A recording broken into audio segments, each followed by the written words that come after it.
본부장님으로 특히 한국 사상사에 조예가 깊으십니다. 그리고 최근에는 전국을 누비면서 대한사랑 지부 역사특강 강의를 통해 역사 광복 운동에 큰 힘을 보태주고 있습니다. 다시 한번 큰 박수 보내주시기 바랍니다.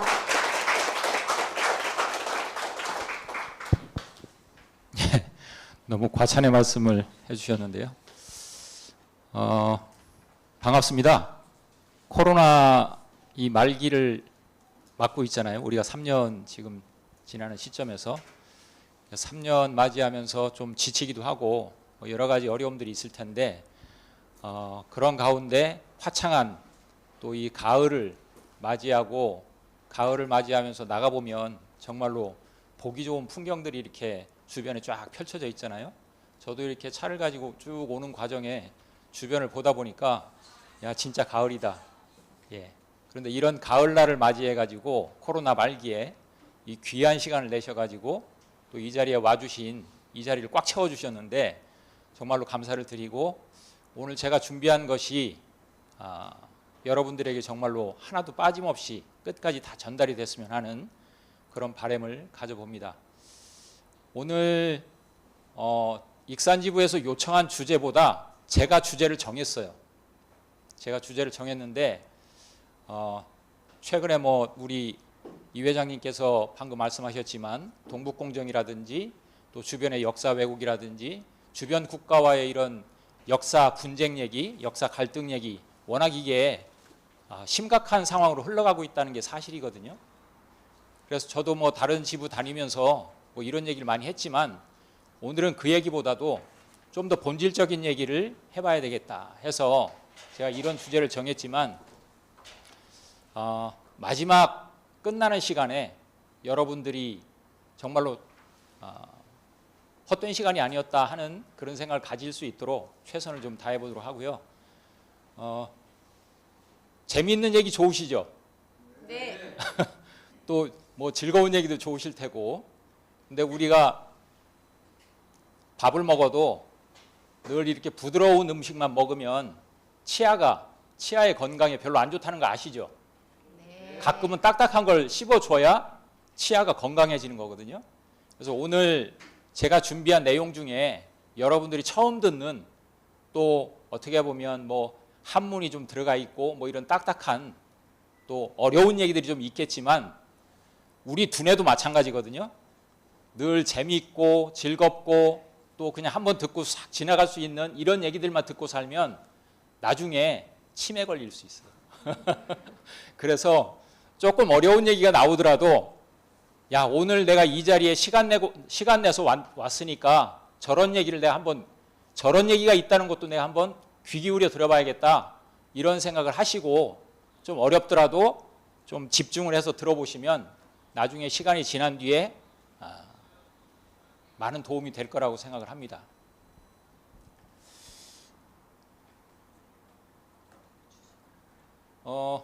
여기 다 이름 없는 분 안 계시죠? 네. 다 이름이 계실 텐데 요즘은 이름이 워낙 중요하다고 생각해서 그런지 모르겠지만 결혼한 사람들이 아이가 태어나기 전에도 이름을 지어요. 흔히 태명이라고 얘기하죠. 예. 그래서 이름이라는 것은 어떤 한 생명체의 삶과 죽음의 전 과정을 함께 하는 거 이게 아닌가 하는 생각을 합니다. 말 그대로 그 사람의 정체성을 드러내는 게 이름이잖아요. 오늘은 제가 우리 대한민국의 이름을 가지고 이 이름이 과연 어디에서 유래가 되었고 어떤 의미를 가지고 있는지 또 그 의미를 우리가 생각해 보면서 지금 21세기를 살고 있는 우리 각자 한 사람 한 사람이 무엇을 어떻게 해야 될 것인가에 대해서 한번 생각해 보는 시간을 가져보려고 합니다.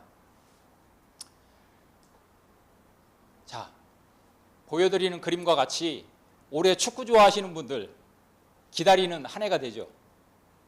올해 카타르 월드컵이 있잖아요. 그죠? 지금부터 20년 전에 바로 한일 월드컵이 있었습니다. 바로 이 한일 월드컵 하면 떠오르는 것이 여러분들 뭐가 있으세요?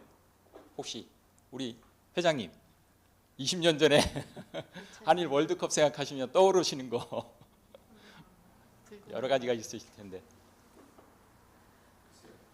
예, 시간이 좀 많이 지났죠. 20년이니까. 근데 제가 이렇게 써놨듯이 그때 대한민국이라는 응원 구호가 가장 많은 사람들에게, 그리고 전 세계적으로 아마 많은 사람들에게 각인이 됐던 것이 아닌가 하는 생각을 합니다. 사실 그 이전까지만 해도 우리도 일반적으로 우리나라의 국호를 그냥 우리는 한국 사람이야, 한국 뭐 이런 식으로 많이 인식을 했었잖아요. 그런데 이때 우리의 국호를 가지고 응원하다 보니까 대한민국 사람들뿐만이 아니고 전 세계인들이 코리아의 진짜 이름은 대한민국이구나 하는 것을 알게 된 그런 계기가 바로 20년 전의 일이었다. 그러면 우리나라 국민들은 이 대한민국이라는 나라 이름이 언제 어디서 시작되었는지 혹시 들어본 적이 있습니까? 학교에서 가르친 적이 없어요. 저도 학교를 중고등학교까지 다 다니고 대학도 다녔지만 저도 대학 졸업할 때까지 대한민국이라는 나라 이름이 언제 처음 등장했는지, 그리고 그것은 어떤 의미가 있는지에 대해서 들어본 적이 없거든요. 그래서 바로 그 얘기를 오늘 좀 먼저 드리고자 합니다. 우리가 일반적으로 대한민국이라는 나라 이름이 처음 등장한 것은 1948년 대일 항쟁기를 끝내고 광복을 맞이한 3년 뒤에 1948년이죠. 이 한반도 남쪽 땅에 대한민국 정부가 들어서면서 처음 대한민국이라는 국호가 쓰여진 것으로 많은 사람들이 알고 있을 수 있어요. 물론 뭐 틀린 얘기는 아닙니다. 그렇지만 우리가 좀 더 역사적으로 더 소급해서 올라가 보면 대한민국이란 나라 이름은 그 이전에 등장한 것을 분명히 알 수 있습니다.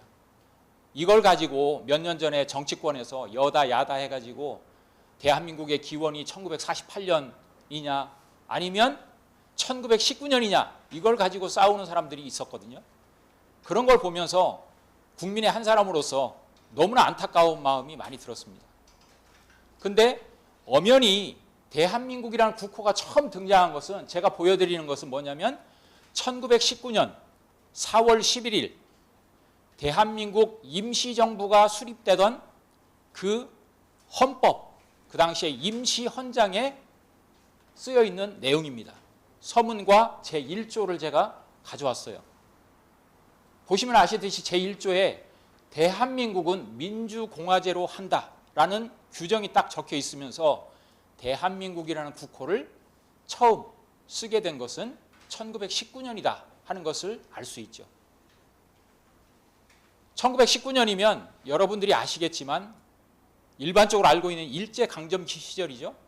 1919년 3월 1일 독립운동의 결정적 전환기였던 3.1운동이 있은 한 40여일 지난 그 시점입니다. 그런데 우리는 일반적으로 뭐 일제강점기라고 알고 있지만 이것도 바로잡아야 될 용어예요.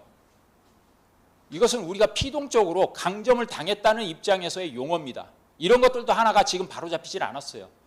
우리는 한 번도 일방적으로 강점을 당해가지고 속된 말로 찍소리 못 내고 있었던 국민들이 아니고, 우리는 강점되는 그 순간부터 우리는 독립투쟁을 해왔습니다.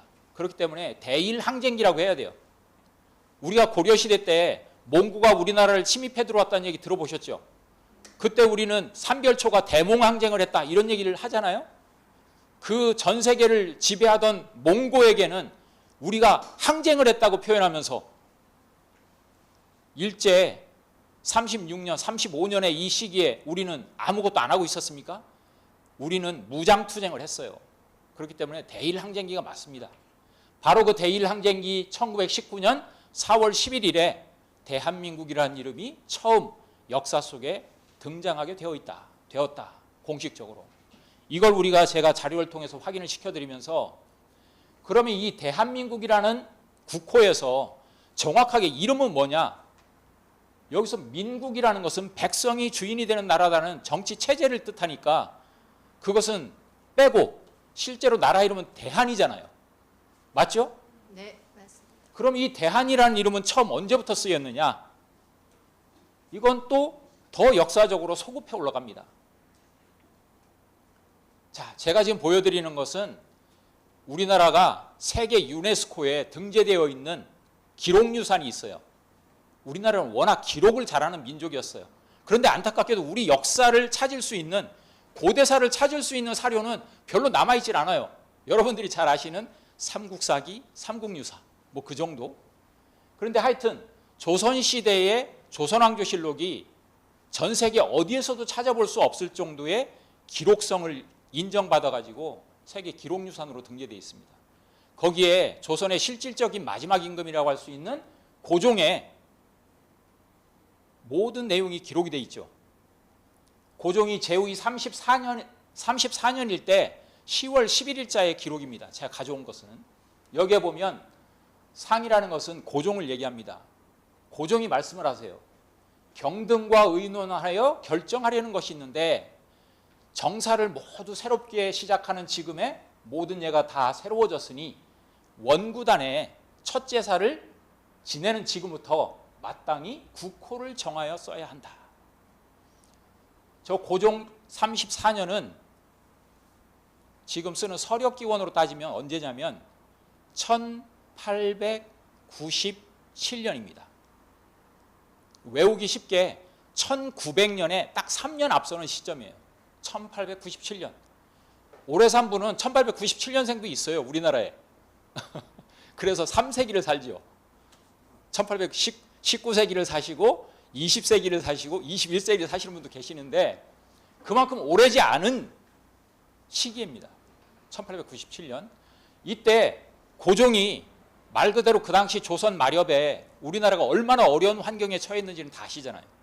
그러니까 법과 제도를 정비하고 여러 가지 대외 정책을 수립하는 과정 속에서 우리도 이제는 청나라의 속국이 아니라, 우리도 임금, 왕이 아니라 우리 스스로가 우리의 자주권을 행사할 수 있는 황제국으로서 우리도 대외적으로 선포를 해야 되겠다 해서 나라 이름을 바꾸면서 정치체제를 바꿉니다. 그래서 황제의 국가가 돼요. 황제의 국가. 그래서 조선의 마지막 임금은 고종이고, 고종이 나라 이름을 바꾸면서 제1대 황제로 등극을 하는 겁니다. 그 나라 이름이 뭡니까? 바로 쭉 신하들과 얘기를 주고받는데 여기 나오죠. 임금이. 우리나라는 곧 사만의 땅인데 국초의 천명을 받고 하나의 나라로 통합되었다. 조선이 처음 1392년에 이성계에 의해서 세워질 때 하나의 나라로 통합되었다. 그래서 지금 국호를 대한이라고 정한다고 해서 안 될 것이 없다. 이런 기록이 남아있는 거죠. 그럼 대한이라는 이름은 언제 처음 등장한 겁니까? 바로 1897년인 거죠. 지금의 대한민국의 나라 이름에 역사성을 소급해 들어가면 1897년까지 올라간다는 것을 확인할 수 있는 겁니다. 이 얘기 알고 계셨던 분 많이 계세요? 우리 회원들은 다 알고 계신 얘기고, 그래서 바로 대한이라는 나라 이름이 등장한 것은 1897년이다 하는 이 부분을 명확하게 말씀을 드리면서, 그러면 왜 고종이 나라 이름을 대한제국으로 바꾸면서 대한이라는 이름을 썼느냐 하는 그 이유를 직접 말씀을 또 하고 계시잖아요. 원래 우리나라는 사만의 땅이었다. 사만의 땅. 우리는 사만의 후손이기 때문에 지금 나라 이름을 대한으로 바꾸는 것은 전혀 무리 없는 역사의 순리에 맞는 일이다 하는 얘기를 한 겁니다. 그래서 대한이라고 칭호를 세상에서 다 공표하지 않아도 알고 있을 거라는 얘기를 쭉 하면서 앞으로 하늘에 원구단에 행할 고유제의 제문과 반조문에 모두 대한으로 쓰도록 하라 하면서 항상 우리 한국인이 했던 그 문화의 가장 중심에 있는 천재를 이 원구단에서 지내게 되는 겁니다. 1897년에 우리는 가장 중요한 일을 이 하늘에 계신 하느님께 제일 먼저 고하는 그런 풍속이 있었어요. 그게 천재입니다. 천재. 바로 그 천재를 지내는 이 장소를 만들고 원구단을 만들고 여기에서 천재를 지내고 나라 이름을 대한으로 바꾸면서 역사 속에 대한민국이라는 이름의 시작이 이루어진 건데, 이 대한제국을 선포한 이 황궁우가, 원구단과 저 팔각정 황궁우가 지금도 서울에 가시면 서울시청 광장 건너편에 소공동이라는 곳에 터가 그대로 남아있고, 지금은 아쉽게 이 원구단은 사라졌지만 위패를 모신 저 황궁우는 남아있습니다. 여러분들 나중에 서울에 한번 가시면 대한문 있는 그쪽에 한번, 여기도 한번 들려보셔가지고 그 역사를 한번 실감해 보시길 바라고요. 그런데 고종께서 우리가 나라 이름을 대한으로 바꾸는 그 결정적 계기가 우리는 사만의 후손이라는 말씀을 했는데, 지금 우리가 배우는, 학생들이 배우는 고등학교 교과서를 보니까 저도 배웠던 그대로 지금도 가르치고 있더라고요. 그게 뭐냐면, 사만하면, 여러분들이 생각하시는 사만하면 마한, 변한, 진한을 얘기하는 거예요.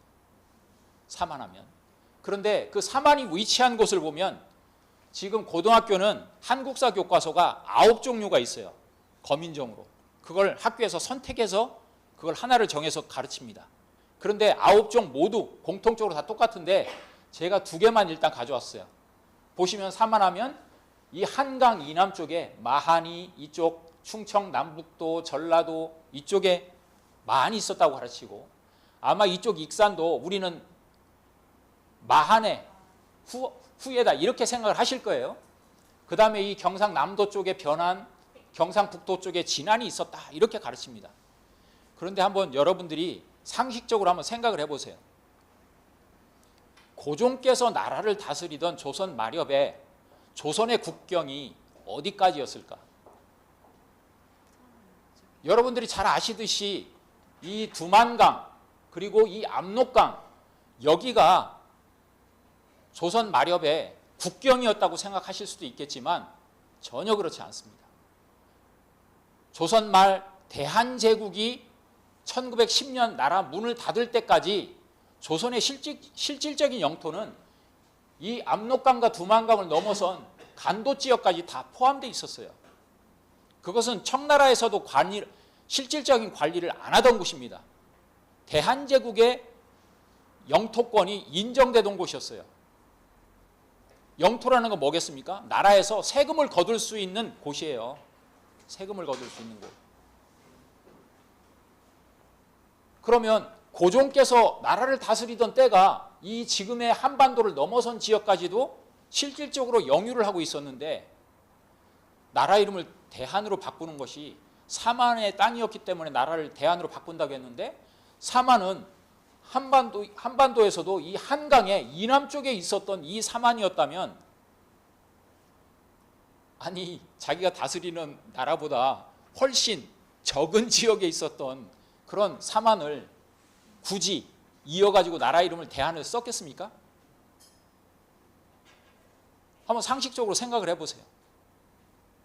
제가 고종이었으면 안 썼을 것 같아요. 왜? 속된 말로 이건 바보 같은 짓 아닙니까?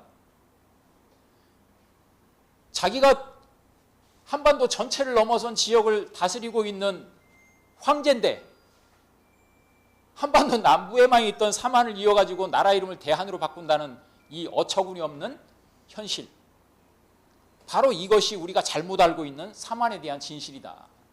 그럼 뭐냐? 본래 사만이라는 것은 우리가 알고 있는 한반도 남부의 남사만이 아니다.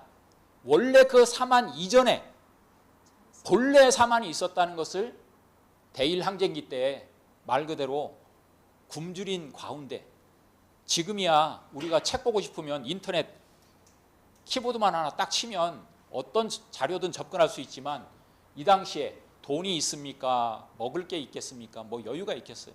그렇다고 뭐 오늘날 같이 뭐 컴퓨터가 인터넷이 발달돼 있었어요? 그렇지 않잖아요.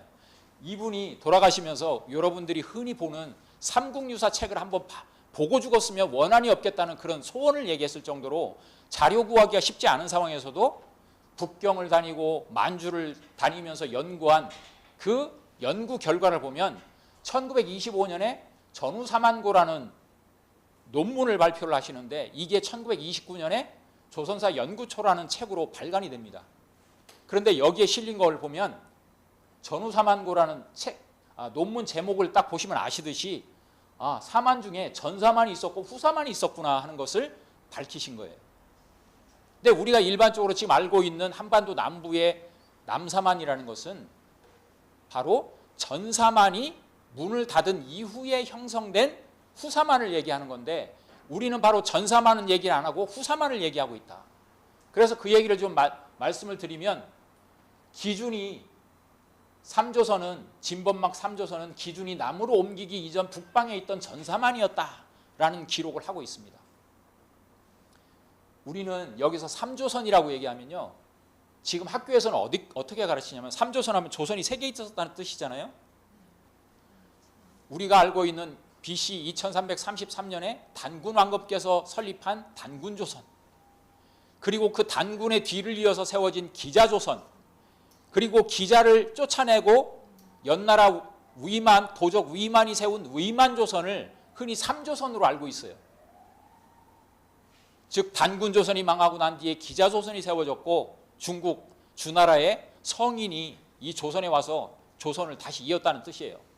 그리고 그 기자조선이 쫓겨난 뒤에 위만이, 연나라 도적 위만이 와가지고 기준을 쫓아내고 위만조선을 세웠다고 알고 있어요. 그래서 단군조선 다음에 기자조선, 기자조선 다음에 위만조선, 그리고 그 위만조선이 저 유명한 중국의 한나라의 무제한테 망해가지고 그 위만조선이 자리하고 있던 곳에 한사군이 설치됐다 하고 가르치는 것이 오늘날 교과서에서 가르치는 내용입니다. 그럼 그 얘기는 뭐냐면 쉽게 얘기해서 저 한반도 북쪽은, 만주 쪽은 중국의 식민지로 시작한 나라가 우리나라라는 뜻이에요.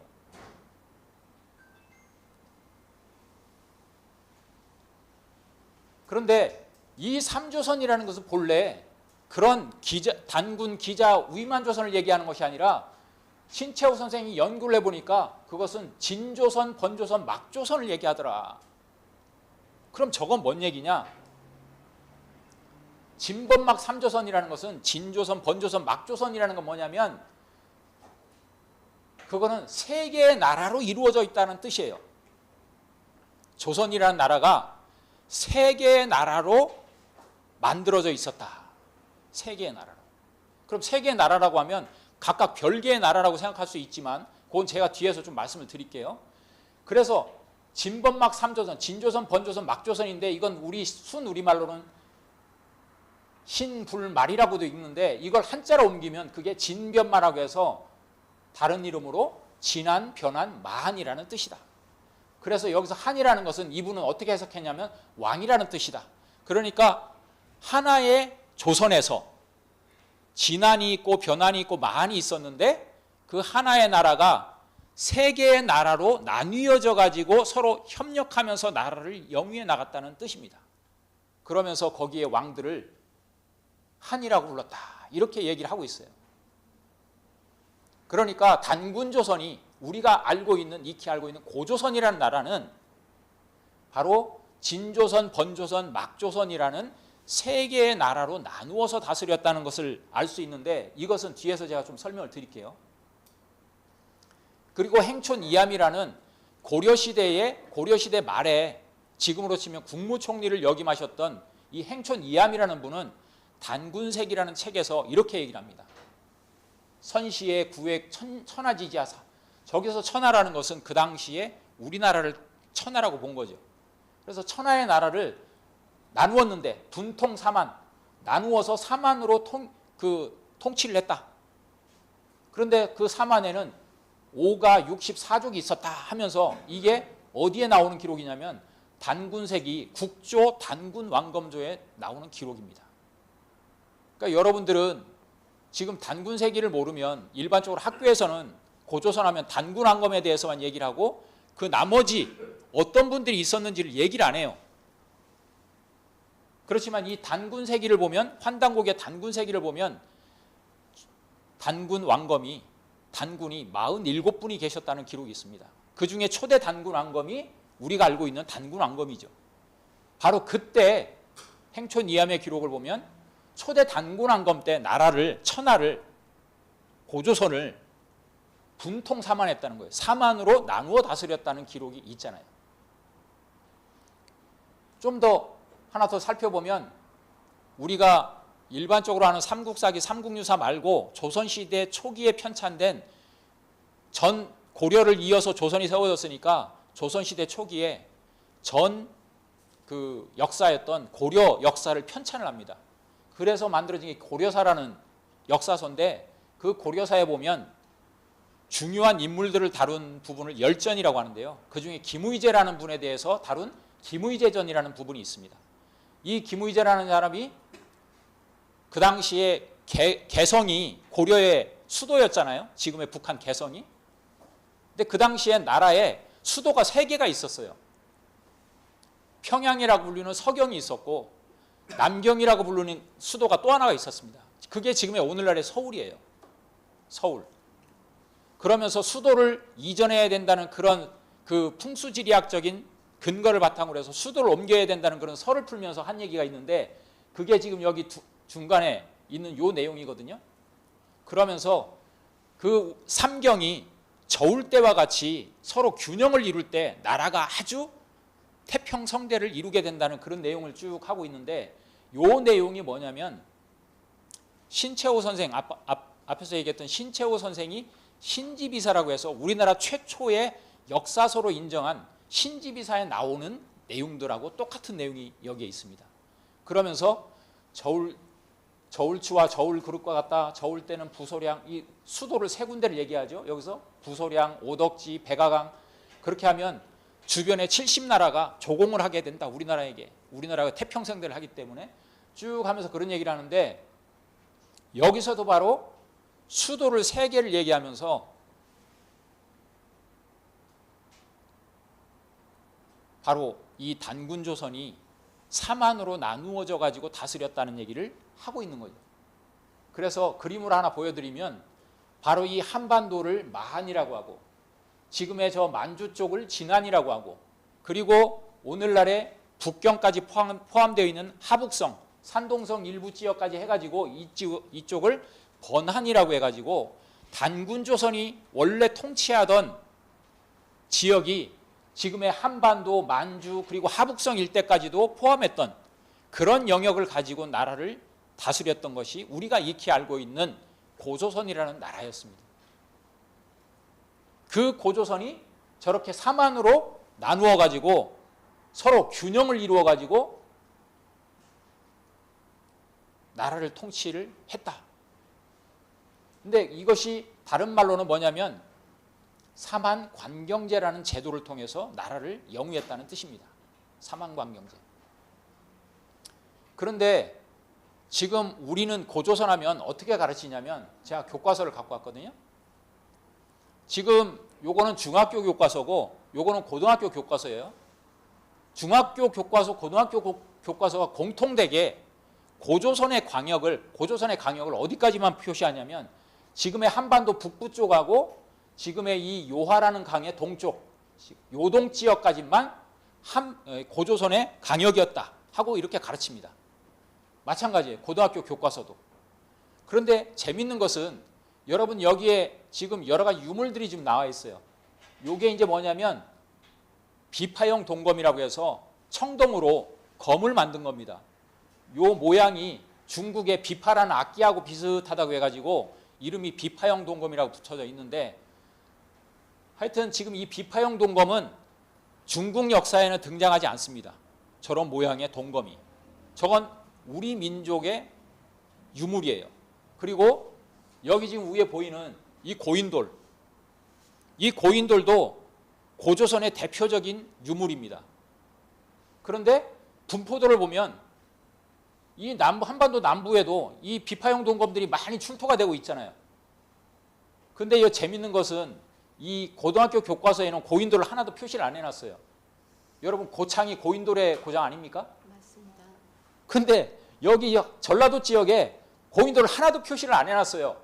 고등학교 교과서에는. 근데 여기 중학교에는 한두 개 표시해놨죠.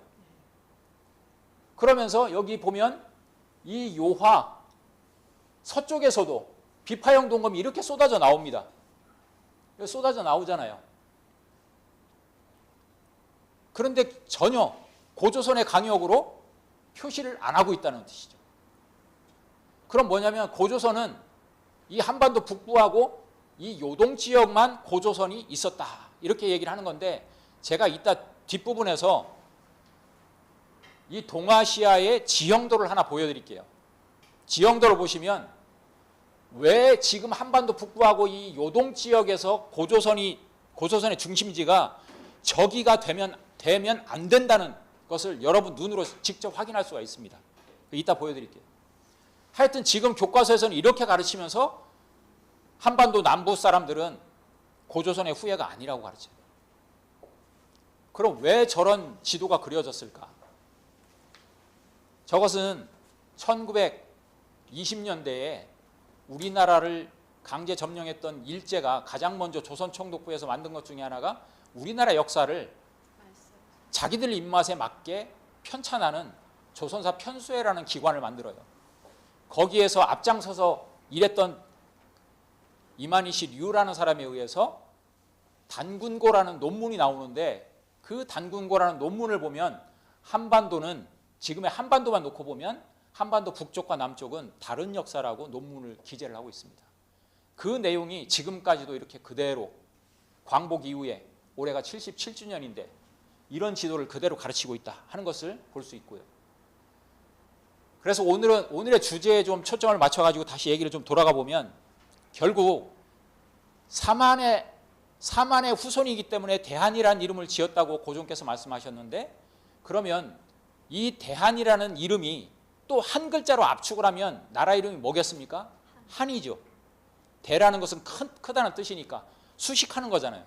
큰 한의 나라다 이런 뜻이니까 이름을 압축하면 결국은 한인데, 그럼 이 한이라는 것은 사만이라는, 지난번한 만이라는 거기에서 따가지고 그 이름에서 유래된 건 분명하지만, 그 한이라는 이름은 그럼 어디에서 유래가 된 것이냐, 이걸 또 따져볼 필요가 있는데, 이걸 알면 여러분들이 오늘 우리나라 족보를 알 수 있습니다. 우리나라 족보를. 여러분들 집에 가면 각자의 그 가정사의 족보는 관심이 있어 하잖아요. 나라의 족보에 대해서 좀 말씀을, 이 내용을 가지고 얘기를 좀 드릴게요. 지금 보여드리는 것이 아까 말씀드렸던 우리나라에 대표적으로 남아있는 사서 삼국사기 있고 삼국유사인데, 삼국사기는 1145년에 김부식이 쓴 것으로 돼 있고, 일반적으로 그건 정사다 이렇게 얘기를 하고, 이련이 1281년에 쓴 이 삼국유사는 이것은 야사다 이렇게 얘기를 하고 있지만 사실은 그렇지가 않습니다. 오히려 삼국사기에서 다루지 않은 우리 역사의 맥을 밝힐 수 있는 내용을 이련께서 삼국유사에 기록을 해놓고 있습니다.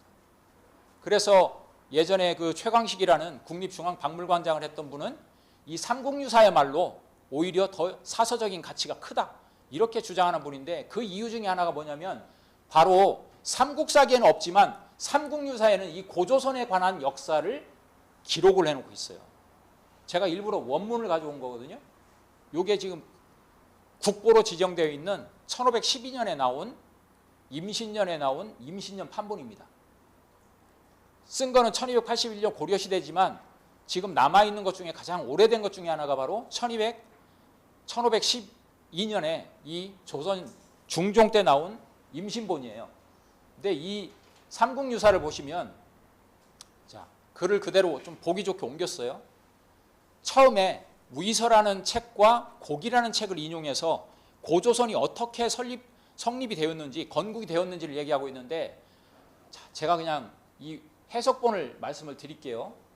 한번 읽어드리고, 위서의 운 내왕 이천제의 유 당군왕검이 입도 아사달하시고 개국 호 조선하시니 여고동신이라 해서 언제, 어디서, 누가, 육하원칙이 다 나와요. 짧지만 여기에 단군조선, 고조선이 분명하게 성립이 되어 있다는 얘기가 다 나옵니다. 위서에 이렇게 말했다. 이 위서는 중국의 사서인데 그걸 인용해서 얘기하고 있어요. 지난 2000년 전에. 요 위서가 작성되던 시기를 기준으로 해서 2000년 전이에요. 그럼 이 위서는 여러 가지 위서라는 그 사서가 등장하는데 중국에 바로 이 사서는 전국시대 말기의 위서로 추정이 됩니다. 그럼 그로부터 따지면 2000년 전이 맞아요. 지금 우리는 BC 2333년을 따지니까 2000년 전에 단군왕검이 어디에서 아사달에서 나라를 세웠는데 조선이라는 이름을 가지고 세웠다. 그 시기는 언제냐? 한 번 더 얘기를 하고 있어요. 요임금과 같은 시기다. 중국의 당나라의 요임금하고 같은 시기라는 거예요.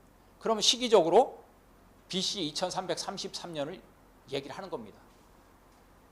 좀 더 구체적으로 뭐 얘기할 게 많지만 오늘의 그 주제에 좀 포커스를 맞추고요. 그리고 나서 또 바로 고기라는 책을 인용을 해가지고 쭉 얘기를 하는데, 자, 고기의 운, 석유 환국하니 서자 환웅이 사의 천하사 탐구 인세원을 부지자의하고 하시 사무이 태백하니 가히 홍익인간이라. 여기서 들어본 얘기들이 몇 개 나오죠. 홍익인간이라는 얘기도 여기서 처음 나오죠. 그 다음에 환웅이라는 이름도 나오죠. 그리고 또 하나가 우리가 잘못 인식하고 있는 것 중에 하나가 처음에 등장하는 저 석유환국. 여기에 보면 이 석유환국이라는 것은 옛석자에 있을 유자, 환이라는 환자, 나라국자예요. 자, 저 국자가 좀 폰트가 이상하죠? 근데 저걸 그대로 해석하면 옛적에 유 있었다. 뭐가? 환이라는 나라가 있었다라는 뜻이에요. 즉 옛적에 환국이 있었다. 그런데 우리는 이것을 어떻게 알고 있냐면, 자, 제가 지금 보여드리는 것이 아까 얘기했던 1512년에 가장 오래된 판본 중에 하나인 여기 정덕본이라고 되어 있는데, 이 정덕이라는 이름은 당시 명나라 황제의 연호예요. 그래서 이렇게 정덕이라고 썼는데 우리는 이런 정덕본이라고 쓰면 안 돼. 그 당시에 60간지로 따지면 임신년이에요. 임신년. 그러니까 1510년 임신본이라고 얘기하는 게 좋습니다. 임신본에 분명히 이 원본을 그대로 보면 석유 환국에서 여기 국자가 보이죠. 큰 입구자 안에 임금왕자가 이렇게 분명히 써 있어요. 그렇죠? 그런데 재밌게도 1926년 이때면 언제입니까? 대일항쟁기, 일제강점기 시절이잖아요. 일본의 경도제대에서 삼국유사를 편찬을 해서 내놓는데, 다시 간행을 해서 내놓는데 보면 글자가 똑같아요. 석자도 필체가 거의 같죠. 유자도 같죠. 환자도 같죠. 요 국자가 어떻게 변했습니까? 큰 입구자 안에 임금왕자가 이상하게 막 덧칠이 돼 있는 모양이 보면서 요 삐쳐나온 부분도 보이고, 그러면서 큰 대자가 들어가 있어요. 여기도 막 삐져나온 부분이 보이죠. 그러니까 저 안에 있는 임금왕자가 큰 대자로 바뀐 거예요. 그럼 이렇게 바꾸면 뭐가 됩니까 이게? 인연이라고 할 때 인자가 되는 거예요. 그러면 옛적에 환이라는 나라가 있었다, 환국이 있었다는 것하고, 여러분 옛적에 환인이 있었다 하는 거하고 어떤 차이가 있을까요? 나라가 있었다는 것하고 어떤 환인이라는 한 인물이 있었다는 것하고는 완전히 해석의 차이가 달라지는 거고, 해석의 차이가 있는 거고, 완전히 역사를 입맛대로 조리할 수가 있어요. 그래서 여러분들이 알고 있는 이 한 글자의 조작으로 인해서 뭐가 지금까지 아이들에게 가르쳐지고 있냐면, 바로 단군은 신화의 인물이라고 가르쳐지고 있는 배경이 여기서부터 시작이 되는 겁니다. 왜? 하늘의 인물인 환인이 아들을, 환웅을 지상으로 내려보내가지고 곰이 변한 여자하고 결혼하게 해가지고 아들을 낳은 게 단군이기 때문에 그건 누가 들어도 있을 수 없는 얘기잖아요. 그런데 그것을 있는 그대로, 지금은 있는 그대로 해석을 해가지고 그게 사실인 양 가르치고 있죠. 여러분, 곰이 사람으로 변할 수 있어요? 안 되잖아요. 그걸 어떻게 해석해야 돼요? 단군 조선만 해도 2000년이 넘게 유지됐던 나라예요. 그럼 그 2000년이 넘게 유지됐던 나라를, 그 역사를 기록하는데 불과 아까 앞에 봤던 그 짧은 글 속에 단군 조선이 건국되는 그 과정을 기록할 때 엄청나게 압축을 해서 기록했을 거 아니에요. 여기 우리 회장님 60년대 말 70년대에 우리나라가 월남에 군대를 보낸 적이 있죠. 베트남 전쟁 때. 그때 신문에 맹호 부대를 보낼 때 신문에 어떻게 기록이 되어 있습니까? 파월, 맹호 이렇게 줄여서 돼 있죠. 그때 베트남을 한자로는 월남이라고 불렀으니까 줄여서 월, 파, 보낼 파자, 파월. 월남에 보냈다. 뭐를? 맹호. 그럼 맹호하면 그게 사나울 맹자에다가 호랑이 호자인데, 예? 사나운 호랑이를 보낸 게 맞습니까? 맹호 부대를 보낸 거잖아요. 역사 기록이라는 게 그런 거예요. 그렇지 않아요? 신문 기사를 하나 적어도 압축적으로 뭘 내용을 적어서 내보낼 필요가 있을 때 있는 거잖아요. 그러면 역사 기록을, 몇천 년의 기록을 짧은 글로 압축을 할 때 거기에는 상징이 들어가 있고 비유가 들어가 있는 것이지, 그런데 그것을 유치원생 마냥 그대로 번역해서 이룽이로 한 마리의 곰과 한 마리의 호랑이가 있어가지고 그렇게 해석하면서 지금 오늘날 우리가 우리 역사를 스스로 잘못 알고 있다. 자, 이거는 삼성기라는 사설을 좀 인용을 했는데, 삼성기는 이제 신라 말에 안함노라는 분이 신라 중엽이죠. 600년대에 안함노라는 분이 쓴 삼성기라는 책인데, 아까 어린아이가 이 삼성기를 줄줄줄줄 외우는 걸 보셨잖아요.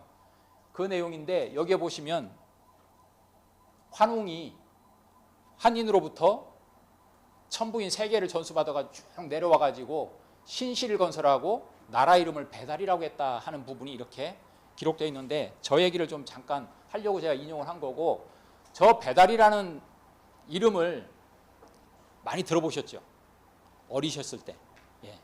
근데 저도 잘할 때는, 제가 50대인데 저도 어릴 때는 배달이라는 얘기를 많이 들었어요. 그런데 지금 아이들은 많이 못 듣죠. 그냥 말 그대로 짜장면 배달로만 알고 있죠. 배달의, 예? 배달의 민족 해가지고 그 배달이 정말로 오토바이 잘 타가지고 배달하는 그 뜻으로만 알고 있는데, 배달이라는 게 뭐냐면 환국을 이어가지고 환웅이 세웠던 나라 이름이에요. 환웅이 세웠던 나라 이름. 그러면 저 배달은 뭐냐면 원래 우리 말을 한자로 음사해서 옮긴 거예요.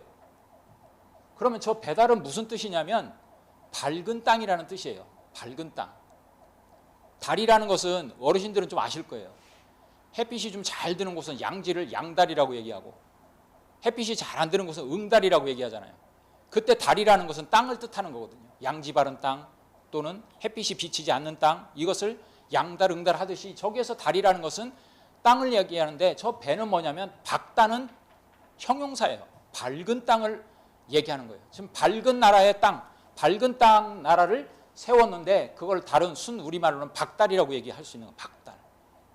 그러니까 제가 드리고 싶은 말씀은, 단군조선 이전에, 고조선 이전에 석유 환국이라는 나라가 있었고, 그 뒤를 이어가지고 환웅에 의해서 세워진 박달이라는 나라가 있었다는 거예요. 박달. 그걸 이제 머릿속에 좀 넣어두시고 제가 말씀을 좀 이어갈게요.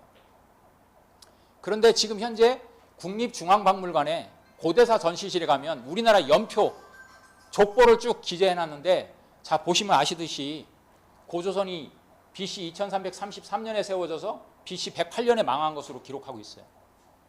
딱 여기까지. 그러면서 또 사마는 점점점점 해가지고 뭐 이게 어디서 유래가 됐는지 알 수 없는 그런 연표를 그려놓고, 여기 BC 108년을 기록해놓고 그 다음에 BC 108년을 그대로 이어서 나가는 역사를 뭘로 기록하고 있습니까? 낭랑 BC 108년부터 AD 313년까지 근 400년 동안 우리 역사의 중심에 연표로 딱 등장하고 있습니다. 저 낭랑이 뭡니까? 바로 108년에 고조선이 망했다는 뜻은 뭐냐면, 연나라의 그 도망자인 위만이 고조선의 정통을 이었다는 뜻이 담겨 있는 겁니다. 아까 얘기했던 삼조선에 위만조선이 고조선의 정통을 이어가지고 쭉 이어져가지고 108년에 망했다는 뜻이 이 연표 한 장에 들어가 있는 거예요. 그 위만은 어떤 사람입니까? 사마천 사기에 보면 연나라 사람이에요. 자기 그 주군이었던 노관이라는 사람이 한나라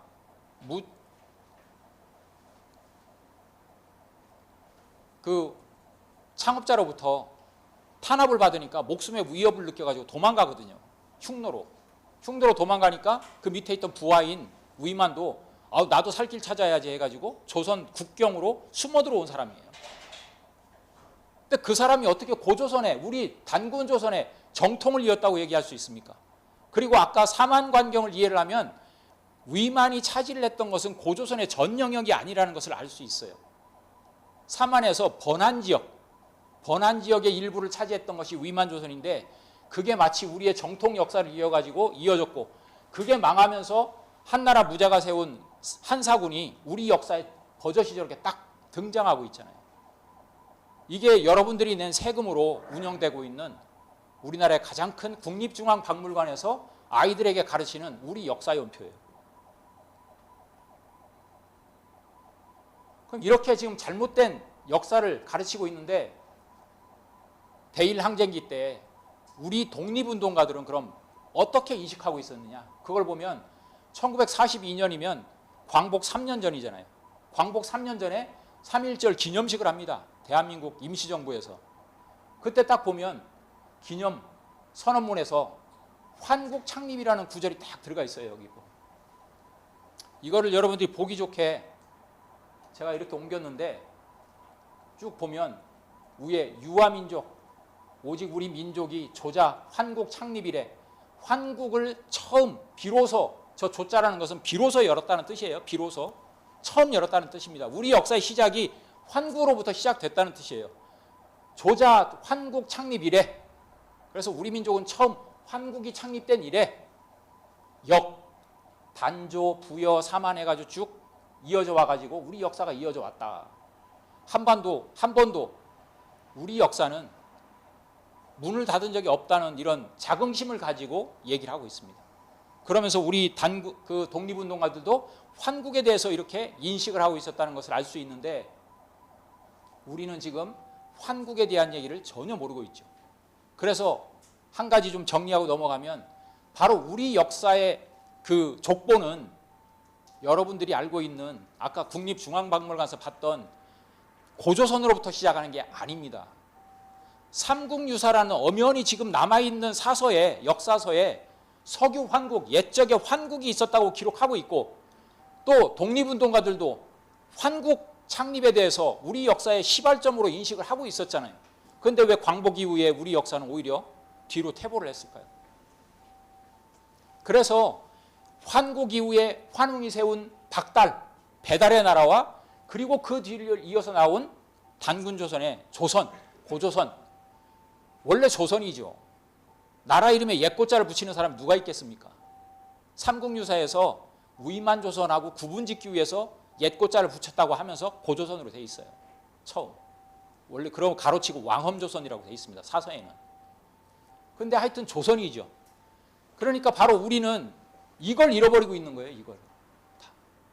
환국배달 조선이라는 우리 역사의 뿌리를 잃어버리고 있어요. 뿌리를 잃어버리니까 지금 우리가 작년에 선진국으로 진입했잖아요. 공식적으로. UN 무역개발회의에서 대한민국이야말로 개도국에서 처음으로 선진국으로 진입한 유일한 나라다. 1960년대에 우리가 그 기구에 가입한 이래 A그룹에서 B그룹으로 넘어간 최초의 나라입니다. 또 원조를 받던 나라에서 원조를 하는 나라로 바뀐 나라죠. 그런데 그렇게 겉이 화려한 나라로 지금 우리가 성장해 가고 있어요. 또 한류라는 것은 뭐 여러분들이 잘 아시지만 너무 엄청난 바람을 일으키고 있잖아요. 전 세계적으로. 문화적 위상이 높아지고 있는 나라인데, 과연 지금 이런 부분들이 여러분들이 생각하듯이 영원할 것 같습니까? 저는 지금과 같이 이렇게 우리나라가 남북으로 분단돼 있고, 우리 지금 이 대한민국은 정치가 좌우로 극한 대립을 하잖아요. 우리는 지금 4분 5열돼 있어요. 젊은 친구들이 통일 비용을 얘기하면서 왜 굳이 통일해야 되냐 이런 얘기 하죠. 그러면 분단 비용은 없습니까? 우리나라가 지금 분단되어 있음으로 인해 가지고 막대한 국방비가 투입되고 막대한 그 젊은 친구들이 가장 화려한 시기에 2년이나 군대에 가서 복무를 해야 되잖아요. 그 친구들이 2년 동안 군대에 가지 않고 그 엄청난 에너지가 넘치는 그 젊은 시기를 뭔가 자기를 위해서 또 나라를 위해서 창의적으로 쓴다면 얼마나 멋진 나라를 만들 수 있겠어요. 이 분담 비용이라는 걸 생각한다면 통일 비용을 가지고 통일을 왜 해야 되냐, 이런 역사의식 없는 그런 아이들로 기르지 않을 겁니다. 그런데 오늘날 우리 정치는 좌우로 갈라져 가지고 어느 누가 뭐 더 옳다 그러다 할 것도 없이 정말로 정권 잡는 데만 혈안이 됐지 나라의 미래에 대해서 고민하는 게 아니다. 그런 가운데 우리가 지금 이런 뿌리 역사에 대해서 제대로 가르치지 않으면 용비어 청가에도 있듯이 뿌리가 얕은 나무는 심한 바람 한 번에 뽑힐 수밖에 없잖아요. 지금의 이 대한민국의 이 이룬 성과가 누구도 부정할 수 없는 엄청난 성과지만 과연 이게 우리가 바라던 본래의 모습이었을까를 한번 생각해 보면 지금 우리가 이 뿌리 역사에 대해서 제대로 인식하고 가르치는 이 부분이 앞으로 중요한 과제 중에 하나다.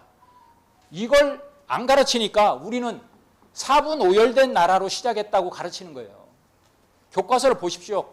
역사 교과서를. 다 고구려 백제 신라부터 가르치지 분단되어 있는 상황에서 분열되어 있는 상황에서 우리 역사가 시작된 것으로 가르치지 우리 역사가 본래 한 뿌리에서 통일된 역사 속에서 자주적으로 시작됐다는 것을 가르치지 않습니다. 이게 얼마나 여러분 그냥 그런 것 같지만 열국시대 이 고구려 백제 신라 가야 이 분열된 역사 속에서 시작했다는 거하고 우리가 정확하게 하나로 시작했다는 것을 인식하는 거하고는 엄청난 차이가 있는 거예요. 이 말씀을 좀 드리고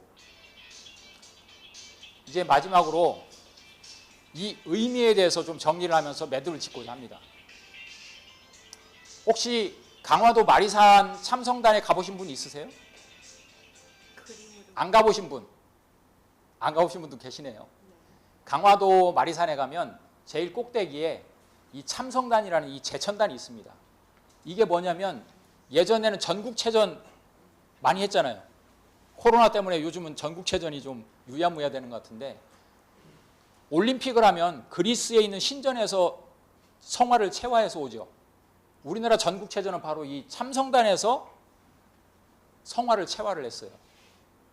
그럼 이건 뭐냐면 성화 채화하는 장소가 아니고 본래 저거는 고조선 초대 단군 왕검께서 지은 제천단입니다. 아까 고종께서 조선의 마지막 임금 고종께서 하늘에 이 하느님께 상제님께 나라 이름을 바꾸고 우리도 이제 황제의 나라가 되겠습니다 하고 중요한 일을 고하는 역할을 천재를 지내는 장소가 원구단이었듯이 바로 초대 단군 왕검께서 나라를 다스리는 가운데 가장 중요한 일들을 늘 하늘과 소통하는 장소, 그것이 바로 이 제천단입니다. 그럼 이 제천단은 여러분 가보시지 않은 분들도 많고 또 모르시는 분들도 많듯이 지금 물론 많은 분들이 알고는 계시겠지만 여러분들 우리나라 국보 1호가 뭔지 아시는 분? 국보 1호, 나라에서 가장 보물이라고 생각해서 하고 1호로 붙이는 거. 예, 남대문이죠. 지금은 이제 1호, 2호 뭐 이걸 폐지하겠다고 얘기하던데 하여튼 국보 1호는 남대문이에요. 보물 1호는 뭐죠? 동대문. 우리 선생님들 집안에 가보가 있을 거예요. 가보 순서를 정할 때 야, 우리 집의 가보는 아무래도 우리 집 대문이 제일 멋있어. 예? 건축학적으로 너무 멋있게 졌어. 야, 어디 가서 개똥아 너 우리 집에 가훈 물어보면 야 니네 집 가보가 뭐냐 물어보면 아 우리 집은 대문이지 이렇게 얘기하는 거 똑같은 거예요. 물론 남대문이 건축학적인 의미도 있고 뭐 여러 가지 상징적인 의미도 있을 수 있죠. 그렇지만 우리나라에 남아있는 역사 유적 중에 정말로 국가의 보물 1호로 지정할 게 남대문이 될 수밖에 없을까요? 그럼 말 그대로 사람이 드나드는 대문이에요. 근데 왜 남대문이 국보 1호고 동대문이 보물 1호로 지정됐냐면 대일 항쟁기 때 그 일본인들이 교통에 방해된다고 없앨라다가 거류민단장이 그거 없으면 안 돼. 왜? 거기가 임진왜란 때 우리가 궁궐로 들어가던 승전문이야. 동대문과 남대문이 가토 기요마사하고 이 일본 외장이 들어가는 승전문이기 때문에 이거는 영원히 남겨둬야 돼 해가지고 남겨두면서 그때 붙여진 거예요. 그게 광복 이후에 지금까지 내려왔던 겁니다. 그런데 이런 참성단은 잘 모르죠. 지금 국사교과서에요. 이 참성단 그림 다 뺐습니다. 지금 고등학교 국사교과서에 저 참성단 그림 다 뺐어요. 초대 단군 왕검의 영정, 어진 다 뺐어요. 최근에. 그리고 이 참성단은 강화도에서 보호한다는 미명하에 철책을 쳐가지고 평소에 일반인의 접근을 금지하고 있습니다. 그만큼 우리 역사 의식이 우리가 경제가 발전하고 민주화되고 산업화 민주화를 이룬 이 국가의 위격에 맞는 역사 의식을 가지고 있느냐? 그게 아니다. 이 참성단이 왜 중요하냐면, 자 보세요. 왜 제천단을 저 앞에는 네모 모양을 하고 여기 밑에 부분은 원의 모양을 했을까? 여기에는 우리의 철학사상이 담겨 있어요. 철학사상이 담겨 있습니다.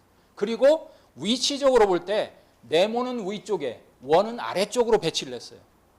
이걸 뭐라고 얘기하냐면 윗상자를 붙여서 상방하원이라고 얘기를 해요. 그러면 저 네모는 뭘 상징하냐? 땅을 상징합니다. 옛날에는 문자가 발명되기 이전에는 상징을, 심볼을 가지고 모든 것을 표현했습니다. 그래서 하늘은 영원하다고 해서 원으로 상징을 했어요. 원은 끊어진 게 없잖아요. 하늘의 성정은 원이다. 원만하다. 그리고 영원하다는 뜻입니다. 그리고 땅은 반듯하다. 네모 반듯하다. 그리고 방정하다. 그래서 어머니의 성품은 방정하다. 이렇게 얘기하는 거예요. 그 방정한 어머니 밑에서 아이들이 자라는 거예요. 그런 의미에서 지방, 천원 뭐냐면 땅을 위에 놓고 하늘을 아래에다 놓은 이런 어떤 배치 구조를 가지고 제천단을 만든 거예요.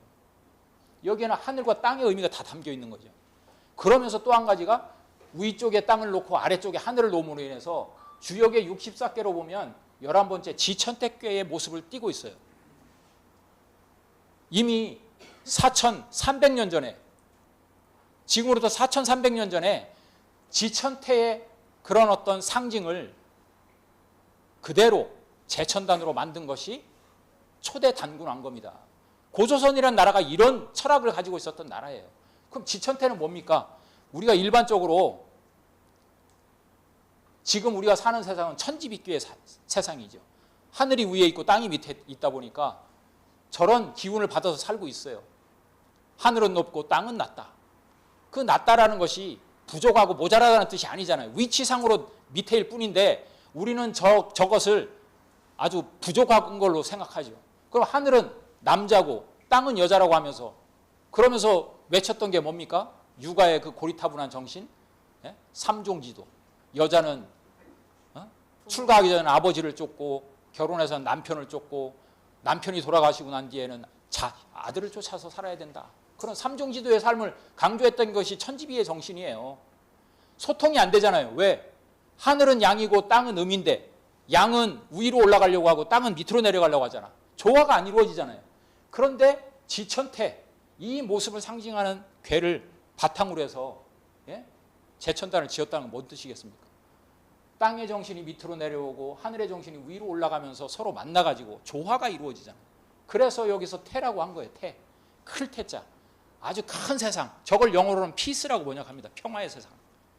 그러니까 이미 4,300년 전에 고조선이라는 나라가 진한, 번한, 마한이라는 이 한의 정신을 가지고 나라를 다스려 나갔는데 그것이 그대로 유적화되어 있는 것이 바로 이 참성단의 이 함의 숨겨진 뜻이 있다.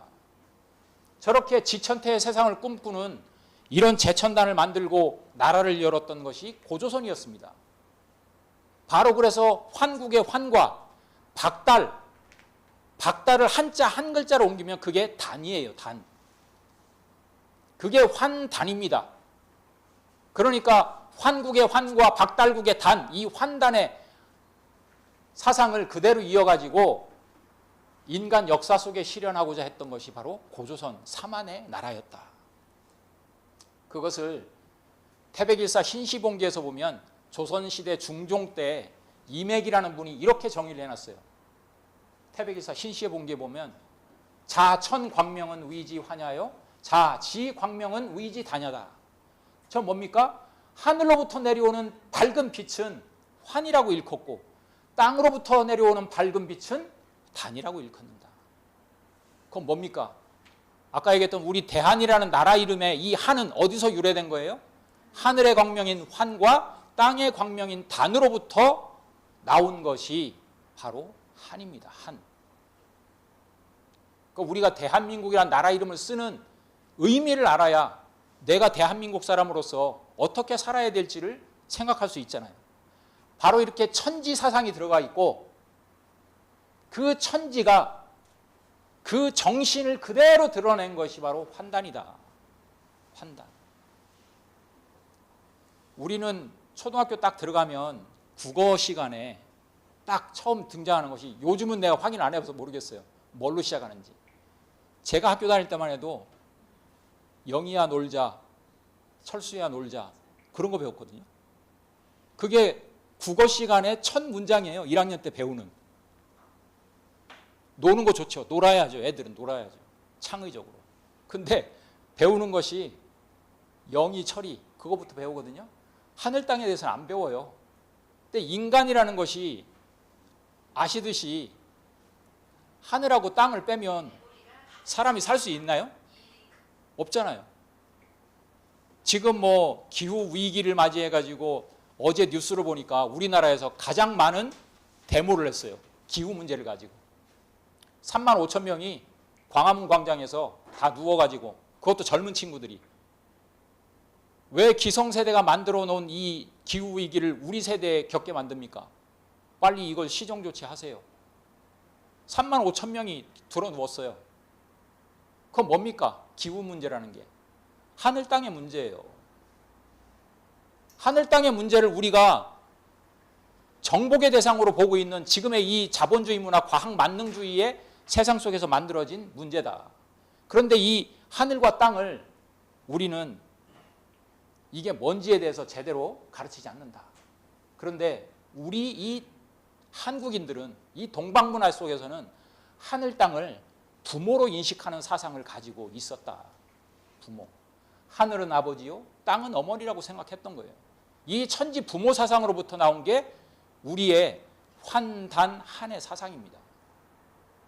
대한민국의 한이라는 것은 천지 부모인 하늘의 환과 땅 부모의 그 정신인 단의 사상을 이어가지고 인간 역사 속에 그 천지 부모의 광명의 빛의 문화를 만들어내고자 했던 것이 바로 우리 대한민국의 국호에 담겨있는 정신이다. 이걸 아셔야 돼요. 이걸 어디서 가르쳐 줍니까? 안 가르쳐 줘요. 여기서 처음 들으시는 거잖아요. 맞죠? 네, 맞습니다. 그래서 지금 우리가 이 대한민국의 사람으로서, 내가 대한민국인으로서 어떻게 살아야 될 것인가에 대한 가장 첫 출발은 바로 이 환이라는 한 글자에서 출발해야 되는데, 바로 이것이 하늘의 광명, 하늘로부터 내려오는 광명이라고 이맥 선생께서 얘기했지만, 지금 여러분들이 들어오실 때 보셨는지 모르겠는데 환단곡이 그 두꺼운 완역, 그 번역본이 있죠. 그게 상생출판에서 2012년에 나온 건데, 그거를 증산도의 안경전 종도사라는 분이 30년을 준비했다고 하더라고요. 30년을 자료조사해서 번역하면서 내놓은 그 환단곡이 번역본에 보면 이 환에 대해서 이렇게 정의를 하시더라고요. 환은 우주광명환이라고 정의해야 가장 적합한 정의라는 거예요. 저는 이 그 내용을 들으면서 정말로 많은 그 생각을 했어요. 야, 그 우리 역사의 출발은 환이라는 한 글자에서 출발하는 거구나. 환이라는 한 글자. 저 환이 뭡니까, 여러분? 아침에 딱 일어나서 문을 착 열고, 이 가을 날씨 얼마나 좋습니까? 딱 열고 나가 보니까 어둑어둑한 새벽이 지나면서 태양빛이 쫙 내려오는 거. 그 모습을 보면서 다 한마디 하죠. 아침이 밝았네, 환해지네, 어이구 이제 세상이 환해지네, 날이 환해졌네 하잖아요. 바로 이 천지로부터 내려오는 그 모든 빛, 그것이 바로 우주혁명 환이다. 우리 민족의 역사의 출발은 바로 여기서부터 출발하는 것이었다. 환국으로부터. 그 환국의 환의 정신이 바로 우리 역사의 출발이었다 하는 것을 꼭 기억을 하셔야 된다고 말씀을 드리고, 그러면 우리가 지금 쓰고 있는 대한이라고 할 때 이 한에 어떤 의미가 담겨 있냐? 전 한신대 철학과 교수였던 김상일 교수가 1980년대에 한사상, 한철학이라는 책을 내면서 말 그대로 이 한이라는 의미에 대해서 많은 연구를 했고 선구자적인 역할을 했습니다. 근데 이분의 책에 보면 한에 대해서, 원래 이 한이라는 한 글자에는 지금 뭐 얘기로는 한 20여 가지 뜻이 있습니다. 뜻이 있는데 대략 큰 뜻만 살펴보면 이런 뜻이 있어요. 하나라는 의미, 또 많다라는 의미, 같다라는 의미, 중심, 핵심이라는 의미, 그리고 부정, 정해지지 않았다. 저게 뭔 얘기냐? 그냥 예를 들면 하나라는 것은 하나, 이게 같은 말이잖아요. 하나, 숫자를 셀 때. 많다? 한움큼. 여러분, 뭘 이렇게 많이 집을 때 한움큼 집었다 할 때 그 한은 많다라는 의미예요. 또 우리는 한결에, 같은 피부치의 민족이다 할 때 한결에라고 얘기하죠. 그건 같다라는 뜻이에요. 그 한은. 그리고 한가운데 와 있네 우리가. 그때 한은 가운데, 핵심이라는 뜻입니다. 그리고 또 이런 말도 하죠. 한 대여섯 개쯤 줄래? 그때는 한이라는 것은 딱 정해지지 않고 뭐 이 정도 저 정도 이렇게 얘기하는 거예요. 그만큼 이 한이라는 한 글자 속에는요, 모든 철학이 다 담겨 있어요. 모든 철학이. 시작도 의미하고 전체를 다 포괄하기도 하고 많으니까, 또 핵심을 뜻하기도 하고, 또 같다는 뜻도 있고, 또 모든 것이 정해지지 않은 거예요. 유연성이 있는 거예요. 부정이라는 것은 about, 대략. 예? 그렇기 때문에 이 한이라는 것은 많은 뜻을 담고 있는데, 이 한 철학 하나를 가지고 우리가 많은 것을 지금 이 시대에 할 수 있는데, 한이라는 한 말 속에 숱한 의미를 포괄하고 있기 때문에 관심이 있는데, 이 한에 대해서 더 정확하게 이 시대에 꼭 필요한 정의를 해주신 분이 바로 아까 말씀드렸던 이 안경전 종도사께서 역주 본에서 이런 얘기를 하시더라고요. 한은 하늘의 광명이 인간에게 내려와 깃든 것이다. 인광명을 뜻하는데, 그래서 이 한은 바로 인간을 하늘의 광명을 내려받은 신성한 존재로 자리매김하는 말이다. 인간에 대한 정의를 하시는 거예요. 여러분, 대한민국의 대한이라는 것을 단순히 하늘의 광명, 땅의 광명을 내려받은 그런 한이라는 한 글자로 인식하지 마시고, 그 한을 여러분들 각자에게 한번 대입을 해보십시오. 내가 대한이다. 내가 대한이다 하면, 대한민국의 국민이니까 내가 대한이잖아요. 대한민국의 국민이잖아요. 그 내가 대한인데 그럼 나는 어떤 사람인 거예요? 바로 이 천지의 광명, 여기서 하늘의 광명이란 뭐겠습니까? 땅까지 다 포함되는 거예요. 천지의 광명을 내려받은 신성한 존재란 말이에요. 여기서 인간에 대한 정의를 하고 있습니다. 대한이라는 국호 하나를 가지고. 아무리 요즘 세상에서 인권을 얘기하고 뭐를 얘기해도 이 정도의 인간에 대한 정의를 보셨어요? 자유를 얘기하고 인권을 얘기하고, 요번에 우리 대통령께서 가셔가지고 유엔에서 자유를 21번을 외치고 뭐 연대를 외쳤지만, 지금 이 시대에 우리에게 가장 먼저 필요한 것은 인간에 대한 이해고, 인간에 대한 가장 기본적인 정의입니다. 우리가 어떤 존재인가? 사람이라는 게 과연 뭐냐? 그럼 인간에 대한 나는 뭐냐? 그냥 나는 그냥 뭐 먹고 살기 위해서 돈 열심히 벌다가 한평생 살다가 그냥 뭐 나이 먹으면 어쩔 수 없이 수명을 다해서 뭐 죽으면 끝인 그냥 그런 존재인가? 인간이 그런 존재인가 말이죠. 그게 아니고 인간은 천지의 광명을 내려받은 신성한 존재라는 이 정의 속에서 우리는 모든 종교, 이념, 철학, 이 모든 것을 다 뛰어넘어 가지고 전 세계 78억 인류 모두에게 적용되는 엄청난 메시지를 우리 국호에 담고 있다는 것을 알 수 있죠. 이게 대한민국입니다, 여러분. 이게 대한민국이에요. 이 위대한 우주 사상을 담고 있는 한이 우리 한민족을 지칭하는 말이 된 것이다. 이렇게 얘기를 하고 있습니다. 자, 여러분 지금 4차 산업혁명 시대죠. 4차 산업혁명 시대의 핵심은 뭡니까? AI 기술, 이걸 바탕으로 해서 빅데이터를 중심으로 해서 모든 것이 다 우리가 상상을 초월하는 문명이 열릴 거라고 얘기를 하는데, 여기서 핵심이 뭐냐면요, 모든 것이 초연결되고 초진흥화된다는 뜻입니다. 4차 산업혁명이라는 것은. 모든 것이 다 연결이 돼 있어요. 여기 앉아가지고 러시아에 지금 전쟁이 일어나고 있는 거 다 보고 있잖아요. 여러분들이 궁금해하는 나라의 모든 거 다 지금 인터넷에 들어가면 다 볼 수 있잖아요. 앞으로는 더 명확하게 볼 수 있어요. 얼마 전에 저 과학 뉴스에 나오대요. 서울에 이제 조만간에 그 비행 오토바이가 상용화된다고. 보셨어요? 네. 비행 오토바이. 이제 혼자 딱 오토바이 타고 날아다니는 거예요. 예? 이게 눈앞에 와 있어요. 그럼 이런 것들이 가능한 이유가 뭔지 아세요? 모든 것이 초연결되어 있기 때문에 가능한 거예요. 안 연결되어 있으면 요즘 운전도 자동 운전 하잖아요. 그죠? 딱 손 놓고 그냥 딱 버튼만 눌러놓으면 지가 알아서 가잖아요. 앞차 거리 유지하고 주변에 차 들어오는 거 다 자기가 알아서 센서 작용해가지고. 그 이유는 다 모든 것이 초연결되어 있기 때문에 그런 거예요. 그런데 제가 그런 기술적인 거 얘기하려고 오늘 이 얘기를 하는 건 아니고, 모든 것은 78억 인류가 다 연결되어 있습니다. 예? 지금 이 시대는요, 민족이고 국가고 이런 것을 넘어서 있어요. 그렇지만 국가가 중요하고 민족이 중요합니다. 왜? 내가 없이, 나라는 정체성이 없이 전체는 없는 거예요. 그래서 소위 글로벌, 예? 세계화라는 미명하에 요즘 세계화 시대에 무슨 민족을 찾냐, 국가를 찾냐, 그런 고리타분한 얘기를 왜 하냐, 이런 얘기를 하잖아요. 그거 모르고 하는 얘기죠. 아니, 내가 이웃 사람하고 잘 지내기 위해서 내가 내 성 최 씨를 버리고 김 씨하고 어울리겠어요? 김 씨하고 어울리는 건 어울리는 거고 우리는 우린 거고, 그러면서도 저는 최가죠. 그렇잖아요.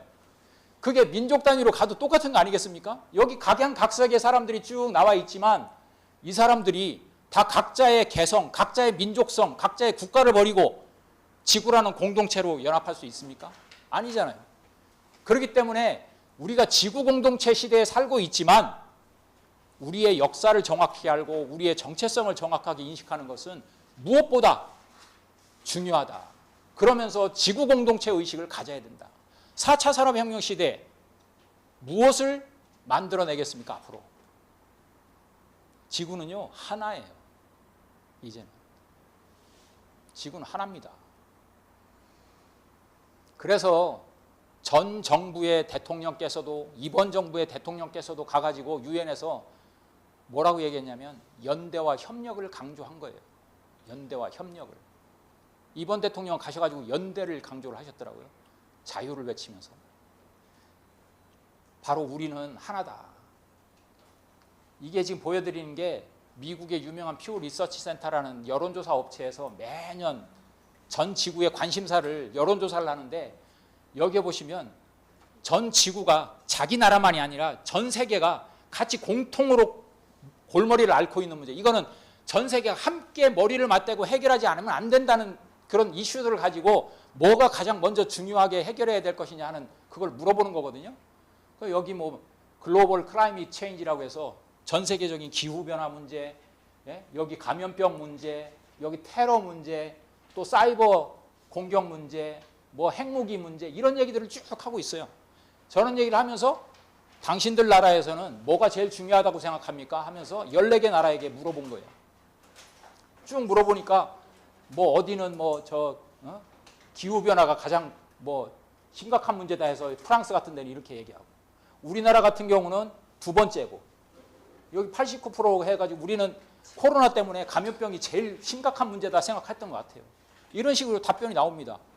그러니까 저걸 보여드린 이유는 뭐냐면, 저렇게 한 국가를 넘어서 가지고 이제는 지구 공동으로 우리가 함께 머리를 맞대고 해결해야 되는 문제들이 산적해 있다. 이런 시대에 우리가 왜 역사를 공부하냐? 이때 가장 먼저 필요한 게 바로 이 상생이라는 정신입니다. 여러분, 이 상생이라는 이 두 글자 이념이 언제 처음 등장한지 아세요? 이게 우리나라에 지금 일상 용어가 돼 있잖아요. 네? 일상 용어. 그냥 뭐, 야, 정치인들도 입만 열면 상생의 정치를 해야지. 또 경제인들은 상생의 경제를 해야지. 뭐만 하면 다 사회에서도 상생해요. 그럼 상생이 어디서 유래됐는지도 모르면서 쓰는 거예요. 1990년대에 대통령 선거하는 과정에서 처음으로 우리 사회에서 저거를 일상용어로 쓰면서 등장하기 시작했습니다. 일상화되기 시작했어요. 그런데 원래 이 상생이라는 것은 여러분들 이 익산, 전라북도 땅, 가까운 정읍에서 19세기 말에 이 땅에 다녀간 우리 역사의 인물 강증산이라는 분이 처음 쓰신 거예요. 이런 거 안 가르치잖아요.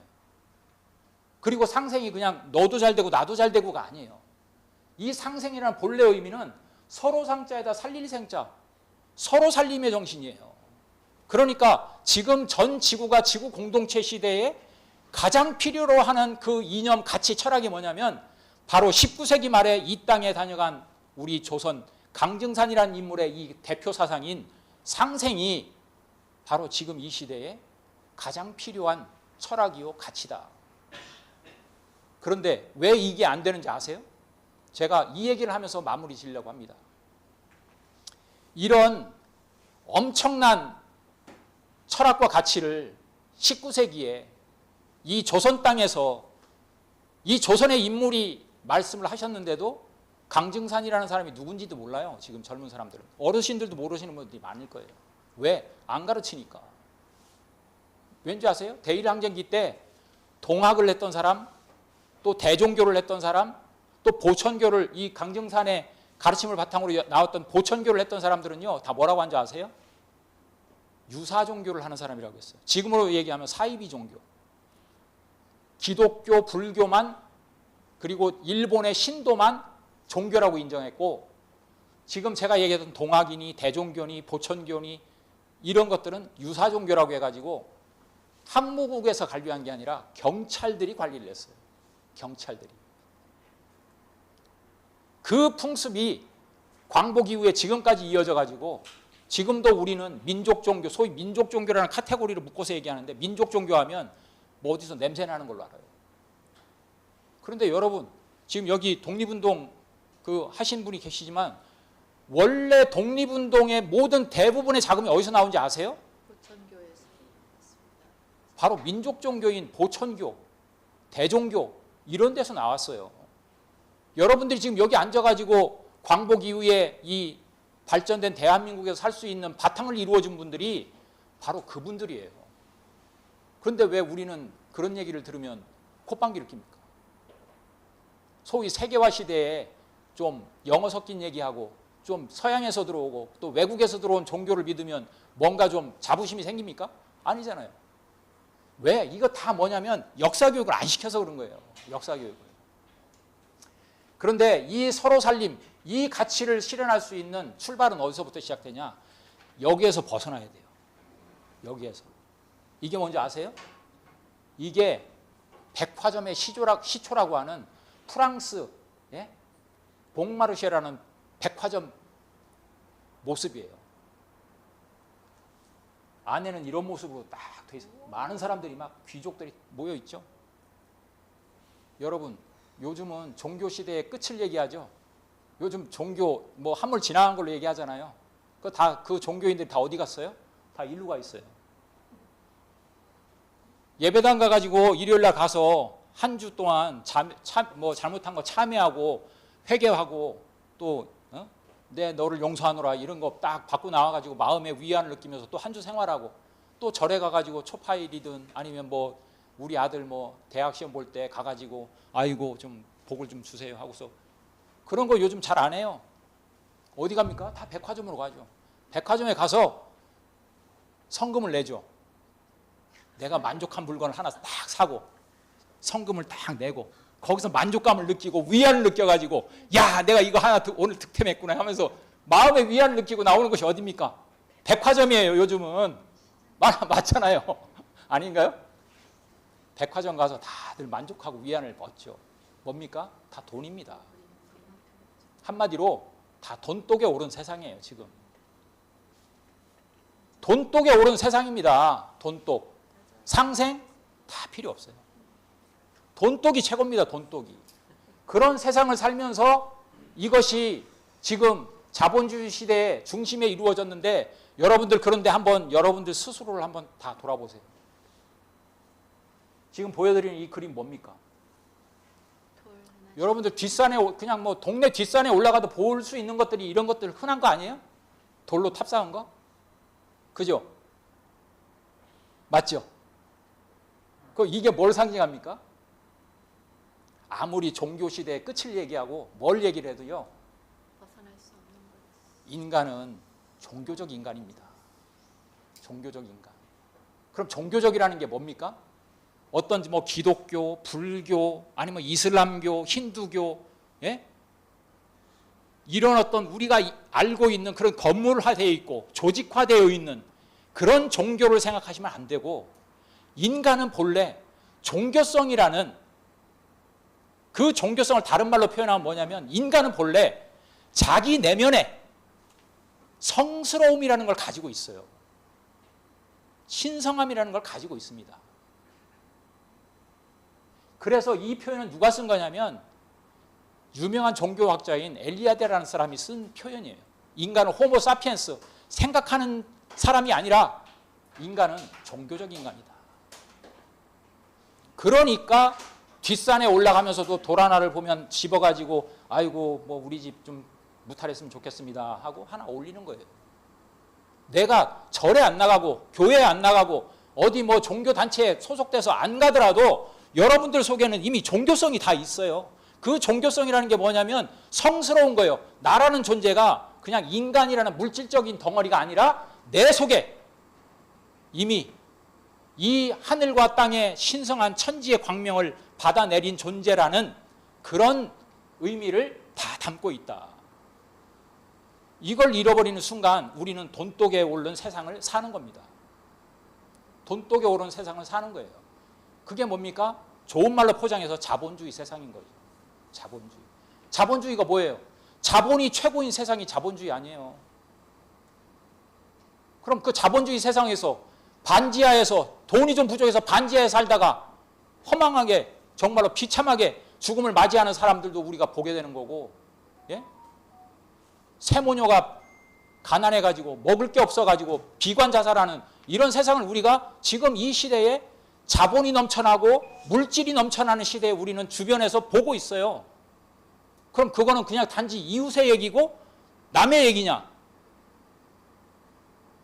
그들도 똑같이 이 하늘과 땅의 소산이에요.